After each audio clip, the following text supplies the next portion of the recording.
आप सभी को जन्माष्टमी की हार्दिक शुभकामनाएं। हरिभूमि न्यूज बुलेटिन में आपका स्वागत है।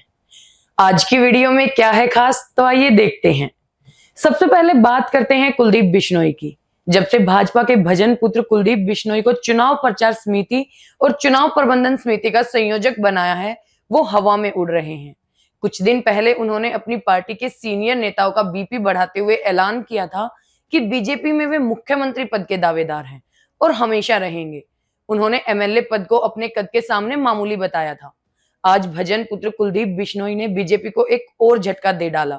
कुलदीप बिश्नोई ने हिसार की 2 और फतेहाबाद की 1 सीट पर अपनी फैमिली की दावेदारी ठोक डाली। भाई साहब को हर हालत में 3 टिकटें चाहिए। कुलदीप ने अपने बेटे भव्य बिश्नोई, भाई दुड़ाराम और दोस्त रणधीर पनिहार के लिए ये टिकट मांगी है। 3 टिकटें मांगकर उन्होंने अपने समर्थकों के बीच मैसेज पहुंचा दिया है कि अब की बार वे चुप नहीं रहेंगे। बीजेपी ने उनके बेटे को मंत्री नहीं बनाया, वे चुप रहे।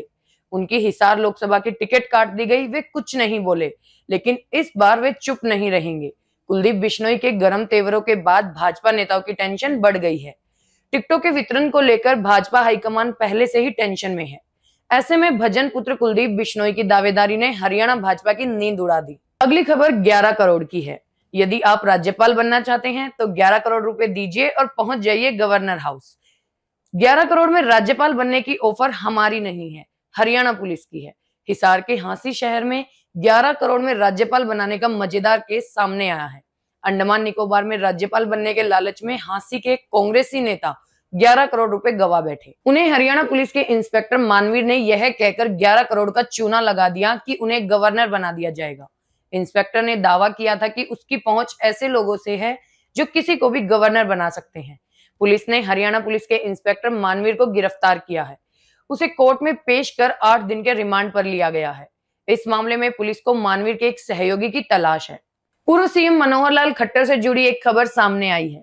दिग्गज नेताओं को खोदने के एक्सपर्ट मनोहर लाल जी की आज हिसार के जन्माष्टमी कार्यक्रम में नो एंट्री हो गई। इस कार्यक्रम में मुख्यमंत्री नायाब सैनी, कुलदीप बिश्नोई सहित कई वीआईपी गेस्ट को इनवाइट किया गया था, लेकिन मनोहर लाल खट्टर को इनविटेशन नहीं भेजा गया। उनके शिष्य नायाब सैनी भी हैरान थे कि इतने बड़े कार्यक्रम में गुरुजी क्यों नहीं दिखाई दे रहे। आपको बता दें कि 2023 में इसी मंदिर में जन्माष्टमी पर हुए कार्यक्रम में मनोहर लाल खट्टर पहुंचे थे। उन्होंने मंदिर में भजनलाल की प्रतिमा का अनावरण भी किया था। लोकसभा चुनाव के दौरान खट्टर साहब ने भजनलाल पर गलत टिप्पणी की थी, जिससे बिश्नोई समाज नाराज हो गया। यह नाराजगी आज तक जारी है। इसी नाराजगी के कारण केंद्रीय मंत्री मनोहर लाल खट्टर को कार्यक्रम में आमंत्रित नहीं किया गया। दरअसल हिसार के बिश्नोई मंदिर में गुरु जंबेश्वर की जयंती और जन्माष्टमी महोत्सव शुरू हो गया है। मंदिर में आयोजित कार्यक्रम में हरियाणा के मुख्यमंत्री नायाब सिंह सैनी मुख्य अतिथि के रूप में पहुंचे।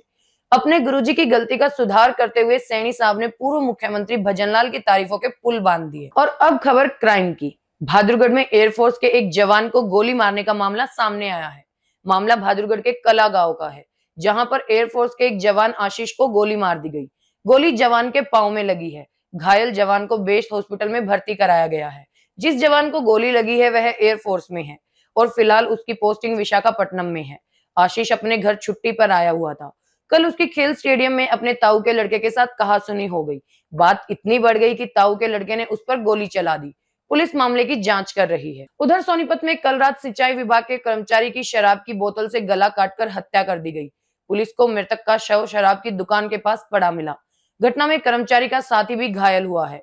मृतक की पहचान नरेश के रूप में हुई है। वही अगली खबर मनु भाकर की। ओलंपिक में भारत को 2 मेडल दिलवाने वाली हरियाणा की धाकड़ छोरी मनु भाकर चुनाव नहीं लड़ेगी। विनेश फोगाट की तरह मनु के बारे में भी कहा जा रहा था कि वे राजनीति में जाने की इच्छुक हैं, लेकिन मनु भाकर ने आज स्पष्ट कर दिया है कि उनका ध्यान सिर्फ देश के लिए गोल्ड जीतने का है और वे अभी राजनीति नहीं करेंगी। उन्होंने कहा कि ब्रॉन्ज मेडल तक का सफर सुहावना रहा है, अब गोल्ड जीतकर ही अपना सपना पूरा करूंगी। और अब अंत में खबर लव मैरिज करने वाले एक ऐसे जोड़े की जिसने झगड़े के बाद सुसाइड कर लिया। यह घटना करनाल की है, जहां कल रात पति पत्नी ने सुसाइड कर लिया। झगड़े के बाद पहले किराए के मकान में पत्नी ने फंदा लगाया। उसके बाद पति ने घर से 100 मीटर दूर खेत में अमरूद के पेड़ पर गमछे से फांसी लगा ली। मृतकों की पहचान मध्य प्रदेश के सतना जिले के अजय और राधा के रूप में हुई है। 3 साल पहले दोनों ने लव मैरिज की थी। पुलिस ने दोनों के शव कब्जे में लेकर पोस्टमार्टम के लिए भेज दिए हैं। हरियाणा की मुख्य खबरों से जुड़े रहने के लिए हमारे चैनल पर बने रहिए। वीडियो अगर पसंद आया हो तो उसे लाइक करें, शेयर करें और सब्सक्राइब करें। खबर को अगर विस्तार में जानना है तो हरिभूमि अखबार पढ़ें।